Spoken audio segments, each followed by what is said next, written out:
Welcome to SSIG.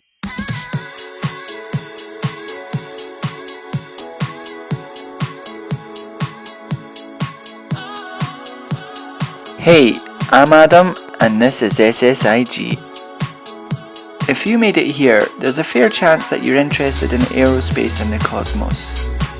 But SSIG is for anybody from any background. It doesn't matter what you know, where you're from, or what you studied. The key thing is to have an interest in space. Growing up as a kid in the 90s pretty much sucked if you were into spaceflight. The shuttle was over a decade old and the space race was well and truly dead. It was pretty cool that the USA and Russia were cooperating building the space station, but that wasn't anything new. In fact, it was barely out of this world. Looking back at the 60s and the 70s, NASA and the USSR had captivated the interest of the entire world. Their achievements, success, and even their tragedies had people and the media heavily engaged. The media drove the interest with articles like The Future of Tomorrow, The City of Tomorrow, Transportation of Tomorrow, Orbital Hotels, Mars bases and moon colonies. Most people thought that these achievements were just around the corner, and who could blame them?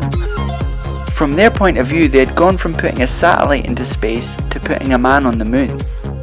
In fact, it wasn't just the future that interested people. There was so much going on. The first satellite and the first man in orbit, then there's the first animal in orbit, the moon missions and the moon landing, station dockings and more. The 60s was such a giant milestone for human activities, and especially considering everything was fresh and new. But it's not just like things dropped off the radar. Come the 70s, there was a whole new era of deep space exploration to be done. The USSR and NASA were actively sending fleets of probes and landers to Mars, Venus, Mercury, and even further out into the solar system. The deep exploration Voyager probes began to survey Saturn, Jupiter, Neptune, and more. They were beaming pictures of planets back to the Earth which people had only seen in drawings and artists' impressions. In fact, today, the Voyager probes are the furthest placed man-made objects that are currently leaving the solar system. Then came the 80s. The 80s rode on the excitements of the past. They kept the embers of enthusiasm alight with the space shuttle. Hailed as the world's first true spaceship. But actually, the shuttle never really left orbit. So, what did we get in the 90s and the 2000s? Well, we got the Hubble telescope. We got a functioning International Space Station and sample returns from asteroids. Pretty damn awesome, right? Well, people just didn't seem interested anymore. Actually, some say that the founder and pioneer of modern day rockets, von Braun, if he was still alive, he would have recognized almost every one of our most advanced rockets since they were all based on his designs. Almost all of the government rockets wouldn't seem new to him. So is this the end?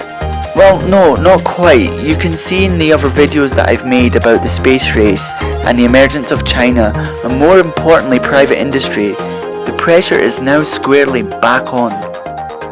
Many think that we are beginning to innovate again, with new companies and technologies making the headlines on almost a weekly basis. I must say, it's pretty cool to see this social media hype. Heck, even the Curiosity rover has its own Twitter feed. So the question really is, where do we go now? The truth is, I don't know, especially in this day and age, but I definitely think we're living in exciting times. By staying tuned into SSIG, you can keep up with the latest in space, participate in the new debates, and engage with the like-minded community. But there are also some plans on the cards for anybody that's passionate enough to be part of this and to engage in some novel projects. Some videos and materials that we're thinking about doing in the future include solar propulsion, high altitude photography, and launching payloads about 30 to 38 kilometers in the sky. Most of these projects and the projects yet to be proposed are all very low budget, and I could probably cover most of the costs myself, but the key to making this succeed is the people. So really guys, the door's always open. But whatever the case, if you're interested in space, keep it here at SSIG, and thanks for watching.